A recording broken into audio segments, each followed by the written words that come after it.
Hi guys, welcome back to the channel. Today we're going to be showing you how to connect your phone to the Bluetooth system in your Volvo.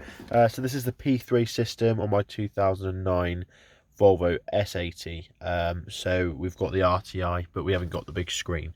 So what we're going to do is, first of all, we're going to go hit phone and get there. And as you can see, I've already actually paired this phone, but what we're going to do is we're going to be hitting add phone, and then we're going to make sure it's discoverable. And now what I tend to do is if we come down onto the phone here, we do a search, and where it's available you just hit my car, and that is this car. So it will work. And now it's going to ask you to put a password in. I just put 1234. It seems to work every time on this, and then hopefully there we go.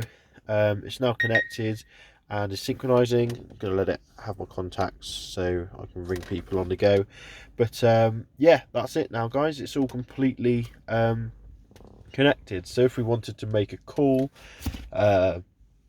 we would, there we go, we've got numbers, etc., straight away. So yeah, perfect. So thanks for watching. Don't forget to like, comment and subscribe, and I'll see you in the next video. Cheers.